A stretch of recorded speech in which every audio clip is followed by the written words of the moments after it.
Einen wunderschönen guten Morgen. Wir sind wieder da. Meine Fläche, ich habe jetzt die Einzelkorn soweit fertig gemacht, bin außen rum, habe ein Kontursegment aufgenommen, dass ich die Feldgrenze habe, dass er automatisch am Vorgewende abschaltet. Normalerweise habe ich dabei immer schon die äußerste Runde gelegt. Wir haben aber vorhin gesagt, hier sind noch ein paar Stellen, die wollen wir noch mal mit dem Striptail noch mal nachziehen. Hier, wo die Auffahrt ist, wo so klutig ist. Und da sind einige Strohhaufen, da wollen wir noch mal durchziehen. Das ist so ein bisschen der Nachteil beim Strohbergen. Teilweise wurde ein bisschen schlecht aufgenommen am Vorgewende und in den Kurven. Wenn man Kurven gefahren sind, da lag dann Strohschwatt und da hat dann das Striptail Haufen geworfen. Das versuchen wir noch ein bisschen besser hinzubekommen. So, was ich jetzt habe und was ich jetzt auch versuche. Und zwar, ich habe vergessen, die Linien dem Striptail-Fahrer zu geben. Ist mir morgens eingefallen. Da waren wir hier und habe ich gesagt, scheiße, ich habe jetzt hier keine Linien für dich vorbereitet gehabt. Jetzt haben wir das wie folgt gemacht. Man kann quasi, das war ja ein John Deere, du kannst mit jedem beliebigen Trecker eine AB-Linie einfahren. Und du kannst ein Foto von den Koordinaten machen. Da ist das Foto von den Koordinaten. Und in der Regel kannst du das jetzt hier abtippen. Okay. In der Regel kannst du das jetzt hier abtippen, so wie das ist. Ja? Ich habe das jetzt hier aufgemacht. Da gibt es den Modus manuelle Spurlinie erstellen. Kann man auch zum Beispiel, wenn man einen Mähdrescher hat, ein anderer Mähdrescher fährt mit drauf. Die sind connected, aber man will dieselbe AB-Linie bekommen. Kann man das einfach abtippen. Ja? So, das mache ich jetzt hier. Breite und Länge. Seht ihr so ziemlich schon, ist fast so ähnlich wie das, was hier drin steht, ja, weil es auch so ziemlich ähnlich ist, wo wir gerade uns befinden. Das tippe ich jetzt ab und dann müsste ich die AB-Linie haben. Im Normalfall müsste man die vielleicht nur ein bisschen verschieben, wenn es nicht passt, aber die genaue, exakte Richtung haben wir und das funktioniert in der Regel. So haben die Kollegen das auch gemacht mit dem Striptail in Sachsen-Anhalt im Frühjahr. Genau, weil die haben es nicht so wie ich gemacht, also ich habe ja einen Job, quasi ein Farmnet geschrieben mit den Linien, die haben wir dann im Johnny gefahren und denselben Job haben wir dann im Fendt gefahren, um den abzuarbeiten, dann mit der Einzelkorn und das hat exakt gepasst, das hat wunderbar funktioniert. Genau, und weil ich das jetzt morgens, da sind ja auch nur 2 Felder mit Striptail, weil ich das morgens verschwitzt habe, genau, legen wir jetzt los. Ich tippe das jetzt erstmal ein, dann will ich die Räumsterne noch einstellen, weil teilweise haben wir ein bisschen Stroh zu liegen, dass die oberflächlich das Stroh ein bisschen beiseite grabbeln. Und dann gucken wir uns das Arbeitsergebnis an. Da muss ich erstmal schnell einmal den Akku laden und dann bis gleich. So, die GoPro lädt gerade innen drin. Ich will euch das aber mal zeigen. Also, jetzt ist das wie folgt. Wir müssen jetzt auch erstmal gucken. Ich bin jetzt hier genau die Spur reingefahren und das sieht ziemlich gut aus, dass wir die treffen. Wir müssen ja, wenn wir uns das hier angucken, das Striptail-Bild, und hier gehen die Schare rein, dann ist hier der Boden gebrochen. Ja, also hier müssen wir so ziemlich raufkommen. Und man merkt das auch. Wenn man hier tritt, müssen wir in dem weichen Bereich treffen. Man muss das aber am besten gerade in der Mitte oben auf dem Acker versuchen, weil hier kann er natürlich auch die Spur eingeführt haben. Die sind also hier, müssten rein, ja, wie man sieht hier. Aber momentan ist es perfekt. Wir treffen genau die weiche Spur. Also das mit den Linien funktioniert sehr, sehr gut. Und kann ich euch auch sagen, also wenn ihr mal verschiedene Systeme habt, das mit dem Abkopieren und Eingeben funktioniert wirklich, wirklich hervorragend. Fast besser als mit einem Computersystem. So, ich habe jetzt ohne Saat, also hier ist noch nichts zu finden, ich habe hier gar nichts an. Und was ich jetzt mache, ist, ich werde die Räumsterne weiter runterstellen, weil ihr seht, wir haben ein bisschen Stroh an der Oberfläche. Ja? So ist das Arbeitsbild vom Striptail wirklich schön. Wir haben einen reinen Tisch, wie einige sagen würden, mit den Beikräutern. Also ihr seht, da ist nichts. Ich war hier vor 10 Tagen in Totalherbizid, ja, weil ich fahre keine Vorauflaufbehandlung im Raps. Ich werde später eine Nachauflaufbehandlung im Vierblatt machen, sodass er sich wunderbar alleine entwickeln kann. So würde das erstmal aussehen, das Arbeitsbild. Und genau, und damit sieht man auch fast hier, da steckt ein bisschen Strom mit in die Saat drin hier rein, ja. Und das wollen wir ja vermeiden. Weil ihr seht selber, wir haben jetzt aktuell, naja, ein paar Wochen haben wir schon keinen richtigen Regen gekriegt. Wir haben hier feuchten Boden, ja, das ist schön. Wir kriegen mit Räumsternen ein bisschen das weggeräumt. Wir haben auch wirklich trotz keiner Bodenbearbeitung, seht ihr selber, haben wir die Feuchtigkeit ja konserviert. Also sie ist ja da, ne? Obendrauf ist sie ein bisschen weg, wie man hier sieht. Aber wenn wir, hier ist auch tatsächlich so ein Bereich, wo das Schal eingestochen hat, ne? Ist klar, das ist dann lockerer. Aber wenn wir hier sehen, wo wir nachher rein müssen, haben wir hier feuchten Boden. Das macht ja Hoffnung für die Aussaat. Und wir wollen auf jeden Fall also das Strom ein bisschen wegräumen. dann vernünftig schließen. Aber ich glaube, die sind schon... Genau, mehr geht nicht. Und ich würde dem Ganzen noch ein bisschen mehr Spannung geben, dass sie noch ein bisschen doller andrücken. Das müsste der hier sein.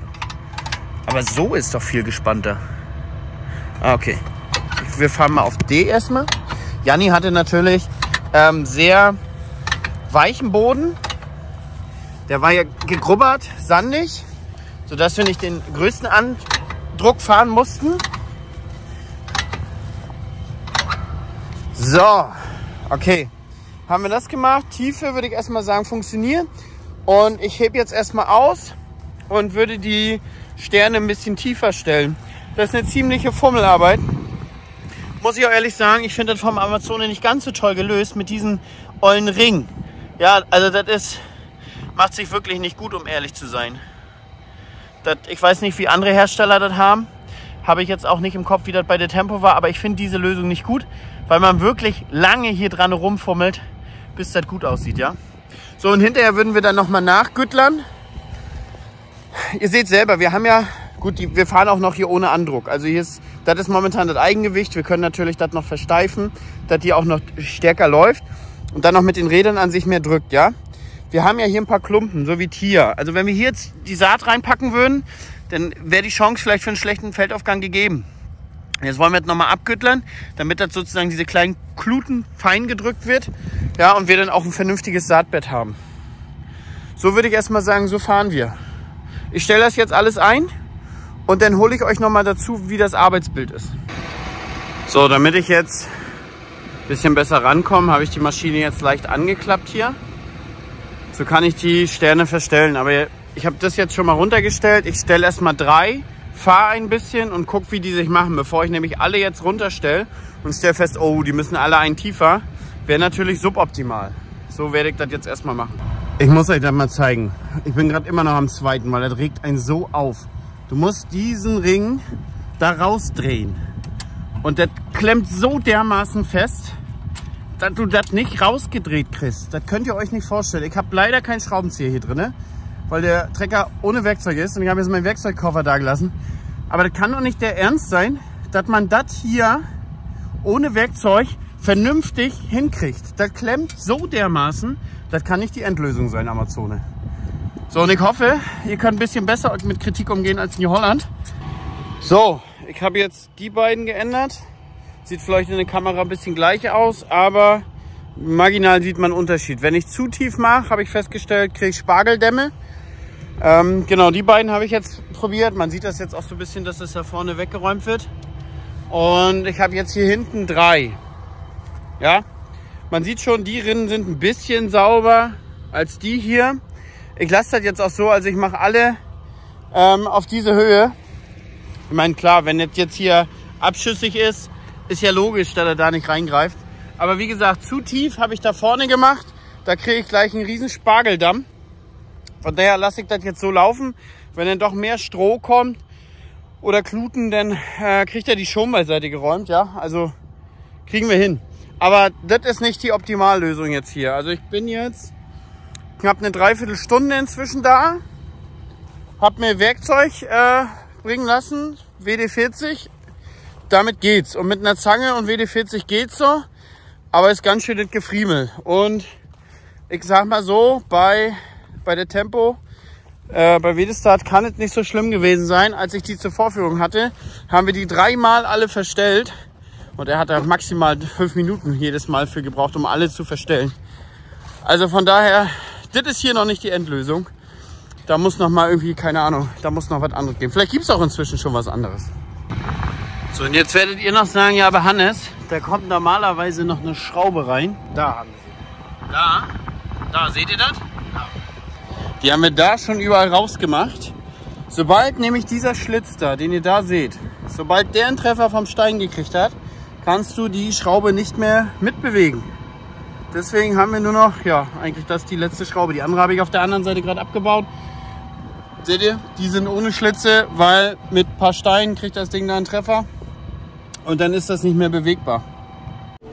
So Leute, ich habe dafür jetzt eine Dreiviertelstunde gebraucht. Für einmal alle einstellen. Stellt mal vor, ich muss jetzt alle wieder verstellen. Also da bitte ich Amazon nochmal nachzulegen. Das ist nicht die finale Lösung, anscheinend auf keinen Fall auch auf steinreichen Böden. Nochmal, ja, vielleicht ein paar Eckpunkte. Wir haben jetzt mit dieser Maschine 1000, Moment, jetzt einmal schnell mal einmal vordosieren. Wir haben jetzt 2000 Hektar haben wir gemacht. 1900 war bei Janni. Also wir haben jetzt über 2000 Hektar mit dieser Maschine weg. Und da habe ich auch wieder zugemacht, oder? Beim Dünger. Bin immer unsicher.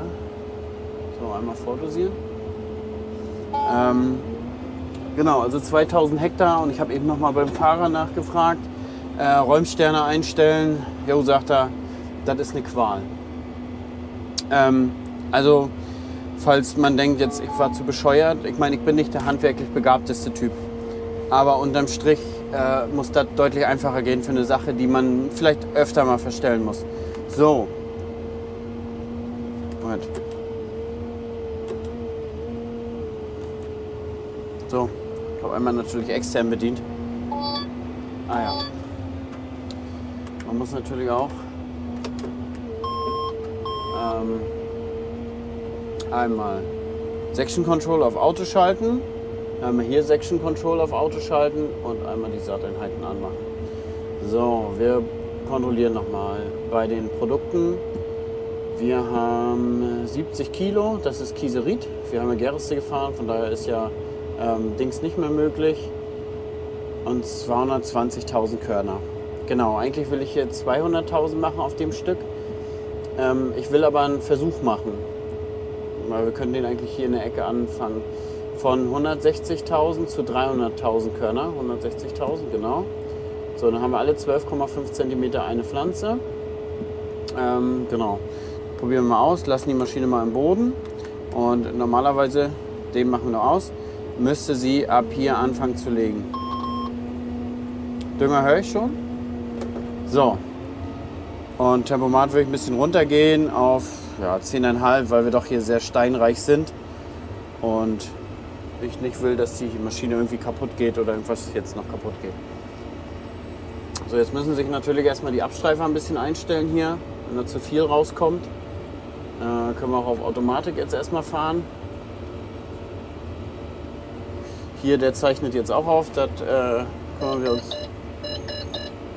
Überstrom, Ausgang, Saatdosierer, folgende Reihe 6, okay. Quatsch. Warum hat er Überstrom? Aktoren und Kabelbaum prüfen. So, ich starte mal einmal neu. Und auch das muss ich sagen, war leider so bei Jan, dass die Maschine nicht ohne Probleme lief. Diesen Fehler hatten wir jetzt nicht. Aber wir hatten jetzt zum Beispiel immer wieder, dass er sagt, eine Reihe ist verstopft. Wir haben die Optogeber gereinigt, wir haben die nachkalibriert. Und immer wieder, nach Neustart ging es dann wieder. Und das ist auch wirklich so, dass am Vorgewende kommt die Meldung, wenn er gar nicht zu sehen hat. Die kommt auf der Straße. Ich will nachher jetzt nochmal mit der Werkstatt telefonieren, was die nochmal dazu sagt. Ich denke mal, da muss wahrscheinlich mal einer kommen und sich das Ganze mal angucken. Ja, genau, also so eine ganzen Kleinigkeiten. Ja, warum hat die jetzt Überstrom? Ist auch nicht verständlich, warum da jetzt steckt es nicht drin. Also da muss man sagen, wir sind jetzt nicht die ganzen Tage gut durchgefahren, sondern immer mal war wieder irgendwas Kleines. Wir haben die Saateinheiten sauber gepustet, gereinigt. Wir haben die mit ein bisschen Talkum eingeschmiert. Alles das, was im Mais gut geholfen hat und jetzt auch bis zum Ende gerade mit diesem Saat rein verstopft hatten wir immer wieder. Oh Mann. Oh Mann. Na gut. Es ist, wie es ist, und das war ja auch im Livestream ausreichend zu sehen. Also das wäre jetzt auch, wenn ich das jetzt erwähnen würde und sage, die Maschine läuft nonstop durch, dann wäre das auch einfach gelogen. Weil im Raps performt die bei weitem nicht so gut momentan wie im Mais. So. Und ich kann mir vorstellen, das ist ein Programmierfehler. Weil, warum sollte er sonst sagen, eine Saatreihe ist verstopft, wenn wir am Vorgewende sind und da ist gar nichts zu legen. Ganz schlimm ist es zum Beispiel, wenn man die letzte Reihe am Vorgewende legt und der Section Control schaltet ihm aus. Nicht nachvollziehbar. Ich habe jetzt von hier den Hauptschalter ausgemacht, sodass von hier ja von hier innen jetzt einmal stromlos und dann wieder Strom machen und dann schauen wir mal weiter. Überstrom könnte ja auch fast heißen, wenn die klemmen würde, zeigt er eigentlich was anderes an. Ansonsten müssen wir die 6 einmal aufschrauben, nachgucken, sauber machen, wieder zuschrauben. Genau. Ich wollte noch mal ein paar Worte zu New Holland sagen, zwecks hier Kritik an Maschinen und so, was ich persönlich finde, ist angebracht. Gerade wenn man die länger fährt, dann findet man Fehler und ich denke, Kritik sollte man immer an Maschinen äußern. Es gehen aber einige Hersteller verschieden damit um. So, wir probieren hier erstmal weiter, was mit der Saat hinzubekommen. Ansonsten muss ich jetzt hier einmal aufmachen und einmal gucken. Ich meine, wir können auf Überstrom vielleicht, muss er dann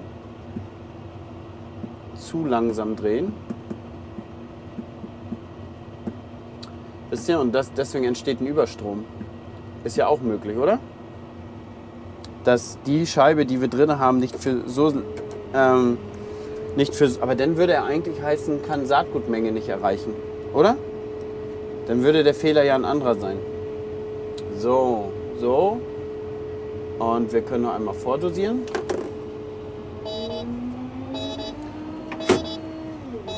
So, also, ihr seht, auch hier Landwirt NMV und so, kriegt gar nichts geschenkt.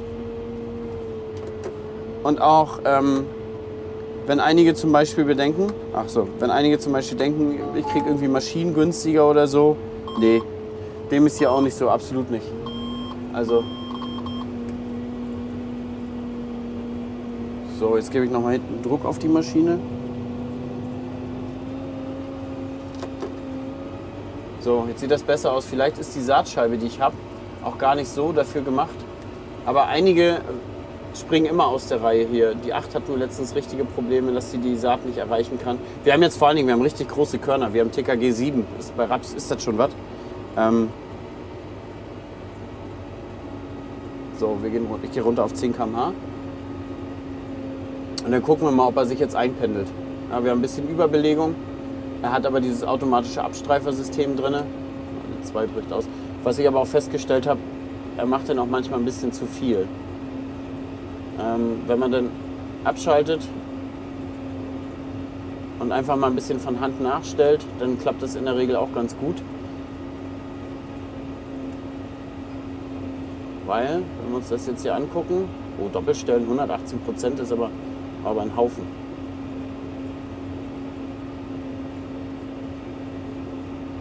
Genau. Aber auf jeden Fall kann ich euch sagen, was die Probleme bei Jan waren. Und das brauchen wir auch nicht verschweigen. Wir haben fast nonstop live gestreamt. Dann hat man gesehen, dass die Maschine nicht so gut läuft. Okay, die läuft gut, die Reihe. Die können wir noch ein bisschen nachstellen.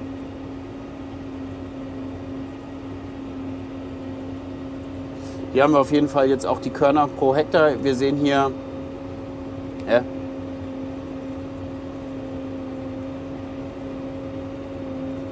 Das ist nicht richtig. Moment. Ich glaube, ich war in Gedanken, weil ich habe noch SSA für die andere Fläche, wo wir keine Gäraste fahren konnten. Und da habe ich gestern hier das eingegeben. Fertig. Kieserit, bestätigen. Kieserit. So, bestätigen 70 Kilo. Und habe das noch gestern eingegeben, weil ich gedacht habe, okay, musst du dann dementsprechend da irgendwie SSA, so 70 Kilo habe ich mir ausgerechnet, so viel hast du noch in den Big Bags, so viel könntest du noch geben. So, können wir gleich eigentlich nochmal rausgehen, die Saatmengen überprüfen. Und dann gucken wir mal, wie es funktioniert. Ja, und was ich nicht weiß, tatsächlich, ob es Staub ist, weil das ist ja super sensibel hier, die Erfassung. Wir können ja im Prinzip auch hier nochmal die Empfindlichkeit der Optogeber vielleicht ein bisschen runternehmen, weil wenn die Körner groß sind, erfasst er natürlich mal ein bisschen mehr. Wenn die Körner klein sind, müssen wir natürlich noch ein bisschen hochgehen. So.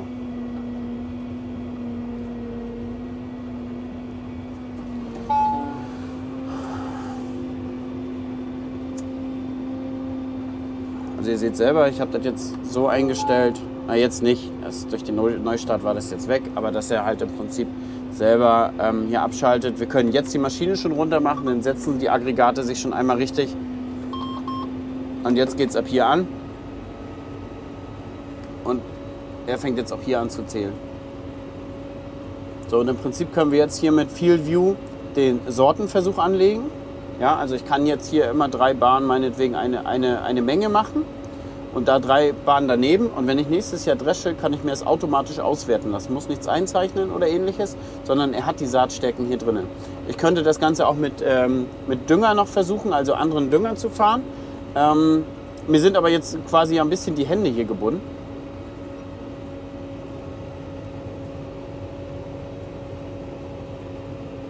Ich glaube, eben hat die Rapslege hier eine Menge Stroh aufgeschoben. Eventuell muss ich die Räumsterne noch mal hoch machen. Oder da klemmt ein Stein drin in der Mitte. Weil ich sehe das gerade da drüben. Müssen wir das hier mal vorbeikommen lassen. Oh Gott.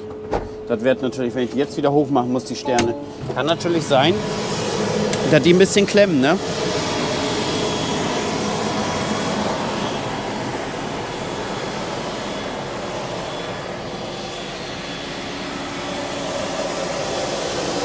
Aber hier war's jetzt der geschoben hat. Also hier zwischen hat sich das geklemmt. Kann auch sein, dass der Druck jetzt wieder ein bisschen zu groß ist.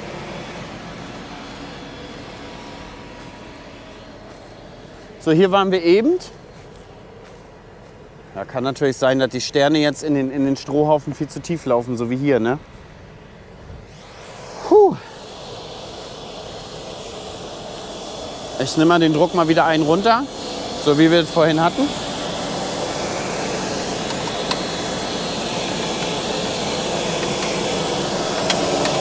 Kann natürlich auch sein, wenn jetzt Stroh oben drauf lose ist. Weil hier hat ja definitiv der geschoben.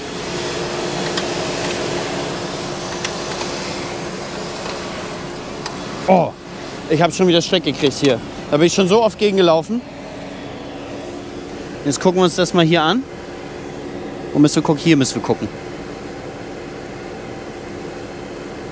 Also wir sehen, wir haben einen schön feuchten Boden. Aber vielleicht kommt jetzt die Saat ein bisschen zu tief, ne? Ne, wir müssen doch hier gucken. Das ist immer ein bisschen verwirrend mit diesen 2 Hügeln da oben drauf. Ich habe auch noch ein Brett mit drin zum Nachgucken. Ich glaube, ich habe es eben eins gesehen. Sieht fast ein bisschen tief aus. Da war es doch eben, ne? Moment, ich hole mal mein Brett und messe das mal einmal richtig nach und guck mal, wie tief die liegen. So, ich bin jetzt, wie ihr seht, hier ein bisschen was gefahren. Also bis jetzt kam der Fehler nicht mehr wieder. Interessanterweise zeichnet er aber jede einzelne Reihe auf. Und ich finde die Streuung, gut, hier hat er sich erst noch einkalibriert. Aber ich finde die Streuung relativ groß, muss ich ehrlich sagen. Also gut, Orange wären jetzt, aber ein paar Orange sind zwischen. Hier hat er sich, in der Bahn hat er sich einkalibriert, jetzt läuft er aber ein bisschen sauberer. So, ne? Ich meine, wir können auch das mal ändern und sagen, wir haben, 11 Bereiche ist vielleicht aber auch ein bisschen viel.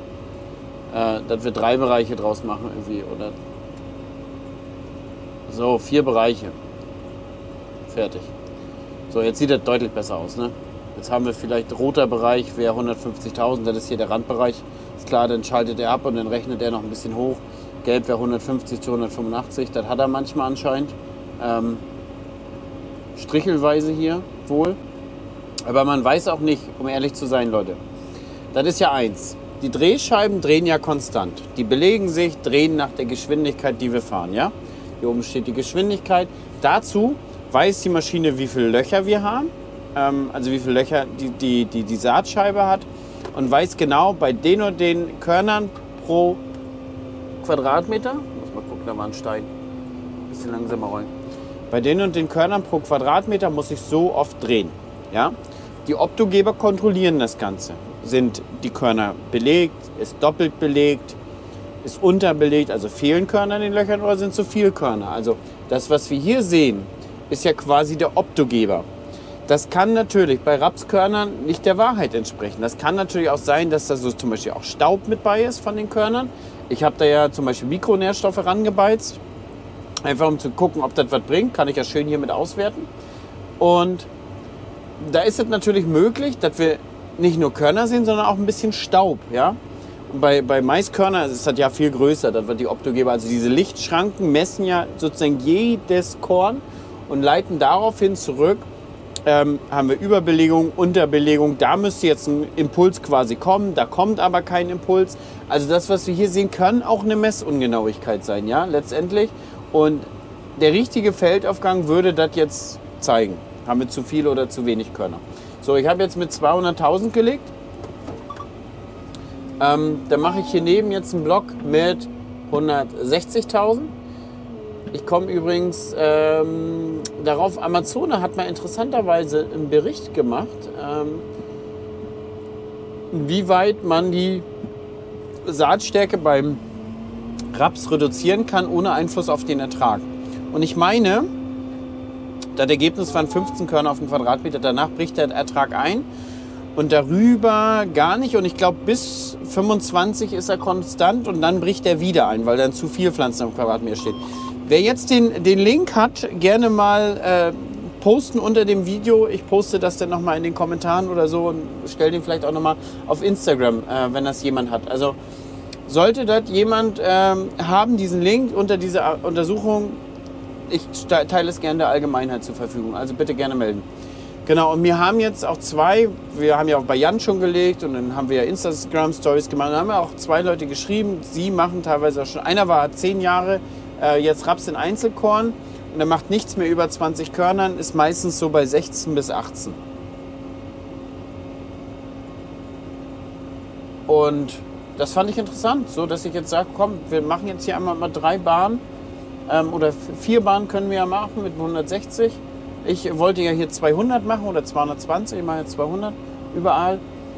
Mir war das ja auch so, ich habe ja teilflächenspezifisch vor 2 Jahren 25 bis 18 Körner runtergelegt. Und muss euch ehrlich sagen, in den Sandkuppen, diese 18 bis 20, 21 Körner gefiel mir am besten. Die Pflanzen waren richtig groß, richtig kräftig. Und auch beim Dreschen, gut, ist Sand. Letztendlich kann man dann schwierig auswerten in diesen Zonen, weil das muss ja mit der Hochertragszone konkurrieren können. Kann es ja nicht, weil Wasser fehlt. Aber das hat gut funktioniert, meiner Meinung nach. Der Bestand war geschlossen. Wenn da Wasser fehlt, kann der Bestand da auch nichts mehr für. Ich glaube, es geht darum einfach, dass aktuell die Pflanzen dann möglichst groß und kräftig sind und dann auch am besten durch den Winter kommen und durch ihre eigene Blattmasse auch sich selber bedecken können. So, jetzt haben wir natürlich 160 Körner auf dem Quadratmeter, ist natürlich klar. Können wir mal hier 120 eingeben. Dass er jetzt hier ab und zu mal Ausweicher hat, ja. Gelb ist wäre 120 bis 170, ab und zu sehen wir kommen ein bisschen drüber. Aber im Gesamten können wir es ja jetzt schön auswerten hier. Also ich lege jetzt diesen Versuch an, fahre damit ein paar Bahnen, dann mache ich nochmal, kann ich ja nochmal 30 Körner machen und dann fahre ich mit meinen 20 weiter. Und dann, glaube ich, können wir nächstes Jahr hier einen netten Versuch sehen, ja? Den wir dann letztendlich auch auswerten können. Jetzt fragen sich einige, Mikronährstoffbeize, wie hast du das gemacht? Ich habe Maurertumpen, 2 Säckerinnen, du brauchst ja nicht viel, 50 Milliliter bin ich der Meinung, waren das ungefähr. Genau, 50 Milliliter pro Kilo. 5 Milliliter pro Kilo auf den Sack, 50 Milliliter. Also wäre die 0,05 hier zu viel. Ist egal, für mich geht es letztendlich darum, nur hinterher zu sehen, ob Beize oder nicht Beize. Ja? Die Aufwandmenge kontrolliere ich jetzt nicht. Also ist tatsächlich eine Beize mit quasi mit Phosphor, mit ein bisschen Zink, Mangan und Huminsäuren. Ich will es einfach ausprobieren. Ich habe das im Mais gemacht und konnte da tatsächlich keine Unterschiede feststellen. Und würde sagen, da war es mir dann zu teuer mit 30 Euro auf dem Hektar knapp, ist mir das einfach zu teuer. Da denke ich mir, dann kannst du auch 50 Kilo DAP noch mitnehmen. Wenn du das wolltest, dann hast du wahrscheinlich noch einen größeren Effekt als mit der Beize. Ich drücke hier automatisch immer noch aus Gewohnheit selber, aber er hat Auto-TI drin, also er würde jetzt automatisch das machen. Also ich mache jetzt die beiden noch dazwischen, dann haben wir 24 Meter zum Vergleich. Ja, dann haben wir nachher ein schön buntes Bild.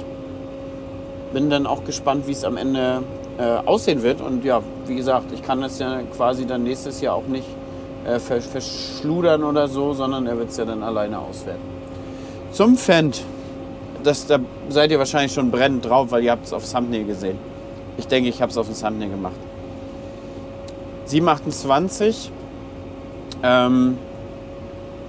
gehört dem Betrieb, mit dem ich zusammenarbeite. Also ich habe hier keine Anteile. Also wenn ich irgendwas miete, dann sage ich euch das schon. 728, Gen 7 seht ihr selber mit Fendt One und alles. Was kann ich euch dazu sagen? Also Dieselersparnis, ja, ist da. Wir haben bei Jan ungefähr im Schnitt overall 3 Liter auf dem Hektar gebraucht. Wir waren im Frühjahr bei Mais bei knapp 4.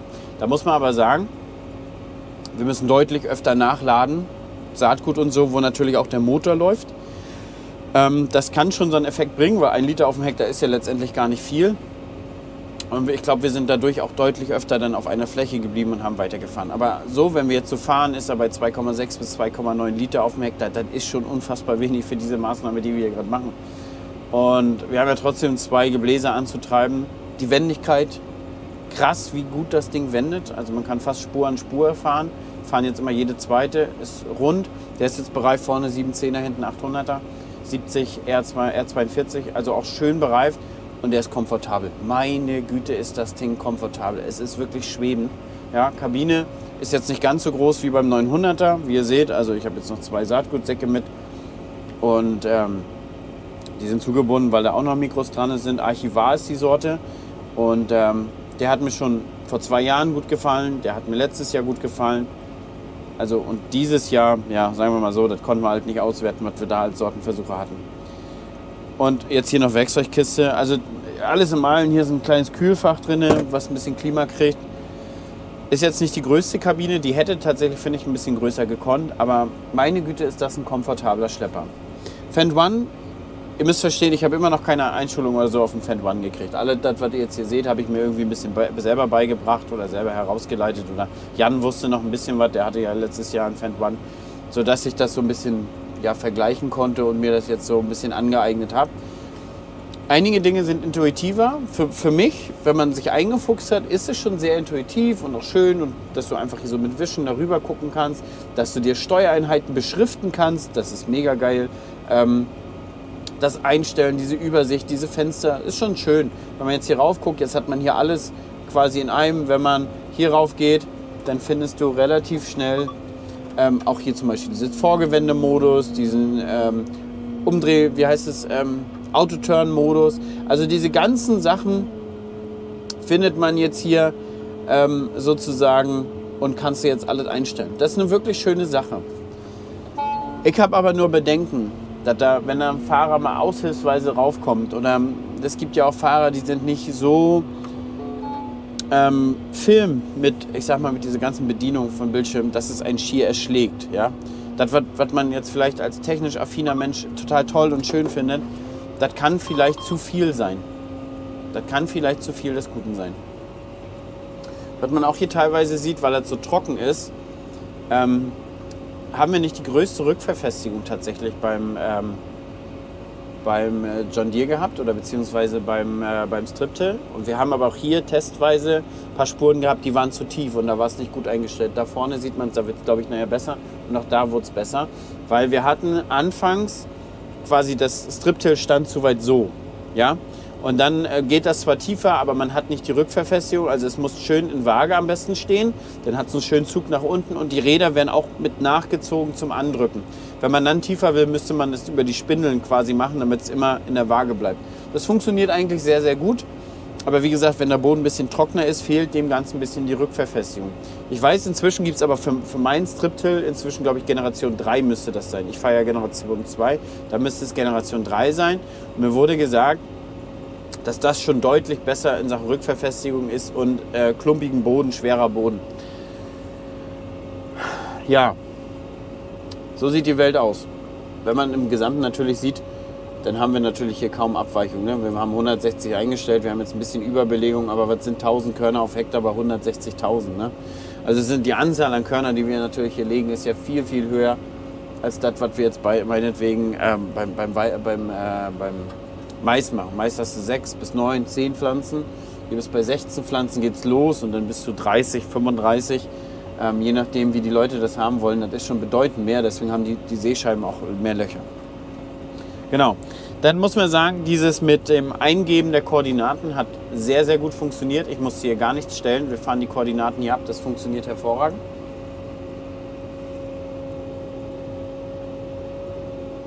Und jetzt sieht es eigentlich auch ganz gut aus. Auch mit dem Stroh beräumt. Also es läuft jetzt ein bisschen oberflächlich. Saat, da waren wir nicht. Saat drin ist beräumt. Gefällt mir gut. Gefällt mir gut. Wir wollen es hinterher nochmal nachgüttlern. Ich weiß gar nicht, diese Fläche brauchen wir nicht nochmal nachgüttlern. Das sieht alles in allem gut aus. Vielleicht nochmal das Vorgewende und dann auf jeden Fall die andere Fläche, die ein bisschen klumpiger ist. Hier, glaube ich, brauchen wir nicht. Hier ist relativ sandiger Boden. Die Gefahr könnte dann auch sein, wenn wir zum Beispiel Dämme machen im Sand. Ja? Wenn es sandig ist, wir machen Dämme und wir güttlern dann rüber, dann schieben wir quasi den Damm vielleicht über die Saatreihe. Und wenn wir da nochmal 2 oder 3 Zentimeter vielleicht Erde raufschieben, da ist der Raps schon sehr, sehr sensibel. Ja, ist ja eigentlich ein Lichtkeimer und wir packen ihn jetzt auf 1,5 Zentimeter tief. Also jetzt, wo ich nachgemessen habe, waren immer so 1,8, 1,5 ungefähr. Flacher brauchen wir nicht gehen, dann haben wir das ein bisschen zu doll in diesen Staub drin. Ja, dann haben wir jetzt noch ein bisschen Feuchtigkeit zum Keim. Und der hat ja nicht die größte Triebkraft, muss man ehrlich sagen. Je kleiner das Saatgut, desto geringer ist ja die Triebkraft. Und demzufolge ist es natürlich auch geiler, wenn er perfekt liegt. Ne? Also ein bisschen unter der Erde, dass er Feuchtigkeit hat und der muss jetzt natürlich auch hinterher wachsen können. Ja, wir haben jetzt hier trockenen Boden und das wird jetzt auch die nächsten Tage nicht regnen. Das heißt, wenn der jetzt keimt, muss der auch mit der Wurzel in der Lage sein, so quasi mit der Wasserverdunstung hinterher zu gehen. Aber überraschend ist noch sehr, sehr viel Wasser im Boden. Ne? Also so sieht das aus. Ich glaube, die Spuren, wo die Dämme so tief waren, war noch der Bereich, wo wir das Triptyl noch nicht so gut eingestellt hatten. Das müsste jetzt besser werden. Aber hier seht ihr auch, wo zum Beispiel so Reste vom Strohschwatt waren, wurde das natürlich aufgeschoben. Ne? Vielleicht muss ich nächstes Jahr einfach Vorgewände breit häckseln und dann nur gerade die Schwade machen. Und dann guckt man mal, die Gefahr ist natürlich von Hairpinning deutlich größer dann. Ne? Wenn man dann nicht beräumt, müsste man sich vielleicht erstmal testweise angucken, wie man das denn macht. Genau, ich lege jetzt diese fertig, dann fahren wir zu einer anderen Heckerfläche, die hat hier knapp 30 Hektar, die andere hat knapp 40 Hektar und dann haben wir noch eine Fläche, da wollen wir dieses Assist nochmal machen, was wir letztes Jahr gemacht haben. Wir haben aber dieses Jahr andere Bedingungen, andere Voraussetzungen. Wir haben da Geraste gefahren, 15 Kubik auf dem Hektar, haben da jetzt tief gelockert und wollen diese Assist mit der Primera drillen, 10 Kilo auf dem Hektar und darauf lege ich jetzt. Also ich will jetzt einfach diese Vereinzelung, das ist ein wahnsinniger Vorteil, diese Standraumverteilung, diese Vereinzelung will ich jetzt einfach mitnehmen und lege darauf das. Und ich glaube, dieses Assist wächst dann auch bedeutend besser. Ja? Der Boden mineralisiert, der ist jetzt gelockert und das soll Unkraut unterdrücken und wir haben natürlich ein Vergrämungsmittel mit diesem Boxhornklee unter anderem. Letztes Jahr war es so, dass die Fläche mit dem Assist hat dieses Jahr auch am besten geerntet, interessanterweise. Ja? Alles in allem, muss man ehrlich sagen, war vielleicht mehrere Faktoren, die darauf die Einfluss hatten. War auch nach Weizen, nicht nach Gerste, da war keine Zwischenfrucht vorher. Der Boden war feuchter, nicht so viel Schneckenfraß. Also da kamen ganz, ganz viele Parameter zusammen auf dieser Fläche, dass man jetzt nicht sagen kann, jo, das Assist war es. Kann man einfach nicht sagen. Aber vielleicht war auch weniger Schneckenfraß, weil die sich einfach am Assist bedient haben und das vielleicht sogar schmackhafter war und das vielleicht auch früher draußen war. Also es sind so viele Faktoren, die kann man nicht beeinflussen. Apropos Schneckenkorn, ja, ich fahre hier heute Abend noch rum, wenn ich quasi fertig gelegt habe. Wir legen ohne Schicht, also ich lege hier 12 Stunden alleine und dann fahre ich mit der Hand noch einmal rum und streue. Spontan Schneckenkornstreuer kaufen ist schwierig, weil man muss damit zum TÜV. Quasi ist ja Schneckenkorn Pflanzenschutz und dann muss es auch eine Abnahme vom TÜV bekommen, vom Pflanzenschutzamt. Die Pflanzenschutzamt nicht, aber vom TÜV, damit es vom Pflanzenschutzamt genehmigt ist, dass wir das machen. Und Handstreuen ist erlaubt und von daher muss ich das in der Regel machen. Also einige machen es zum Beispiel mit einem Gardena-Streuer. Wir hatten letztens einen im Livestream, der hat gesagt, jo, wir waren mit unserem Gardena-Streuer beim TÜV, damit wir damit das machen können. Verrückt? Aber es ist, wie es ist. Genau. Und Schnecken, ich glaube, dieses Jahr so wichtig wie sonst in keinem Jahr. Also ich mache die ganzen Ränder, streue ich mit Schneckenkorn ab und dann nochmal um Wasserlöcher, hier Windräder. Überall, wo Gras ist, wo die sich am Tage verstecken könnten, da geht's hin. So, ansonsten läuft es hier jetzt ganz gut. Ich habe heute nochmal mit der Werkstatt telefoniert. Weil ich bin felsenfester Überzeugung, dass das ein Programmierfehler ist. Also er kann ja nicht sagen, die Saatreihe ist verstopft, wenn die gar nicht zu laufen hat. Also wenn wir am Vorgewende sind, wenn wir auf der Straße sind. Und es ist sporadisch unterschiedliche Reihen, die dann mal anfangen und dann auch mal wieder aufhören. Ja? Von daher kann man nicht sagen, das ist eine einzige Reihe und da hat der Optogeber vielleicht was. Nee, das ist sporadisch immer wieder auf allen Reihen mal. Und du kannst tatsächlich nichts festmachen, wo du sagst, ja, das ist es jetzt. So. Und gerade wenn ich am Vorgewende fahre und die Reihe ist abgeschaltet, dann kann es doch nicht sein, dass er sagt, Saatreihe verstopft. Und was ich auch gern wissen würde, und das habe ich mir auch so hergeleitet, bei der EDX war es so, wenn quasi die Kornzahl von deinem Soll einen bestimmten Wert unterschritten hat, ne, dann hat die gesagt, Sollwert kann nicht eingehalten werden. So, das macht die hier auch. Die sagt auch, Sollwert kann nicht eingehalten werden. Dann stelle ich mir einfach vor, hast du eine Überbelegung oder. Aber wenn verstopft ist, hast du ja 0 Körner. Ne? Dann hat die EDX auch, also bei der EDX gab es keinen Unterschied zwischen verstopft und Sollwert kann nicht eingehalten werden. Hier gibt es aber zwei verschiedene. Hier gibt es Saatreihe verstopft und Sollwert kann nicht eingehalten werden. Und ich habe das Gefühl, dass dieses Mal, oder bei der Presea jetzt folgendermaßen läuft, die hat quasi immer die Saatreihe, die überwacht, dann hat sie diesen Wert, wenn der unterschritten ist, sagt sie, Sollwert kann nicht eingehalten werden. Und dann hat sie nochmal, das bläst er sich gerade übrigens aus, der hat einen Umkehrlüfter. Und dann gibt es nochmal, glaube ich, wenn quasi der Lichtwert des Optogebers unterschritten ist, quasi wenn permanent ein Korn zwischen wäre, dann sagt er Saatreihe verstopft. Und ich glaube, das macht er unabhängig davon, ob er legt oder nicht. Aber das ist ja ein Logikfehler. Das darf er ja eigentlich nur machen, wenn er legt. So, oder? Ich weiß es nicht. Leute, bis dann erstmal.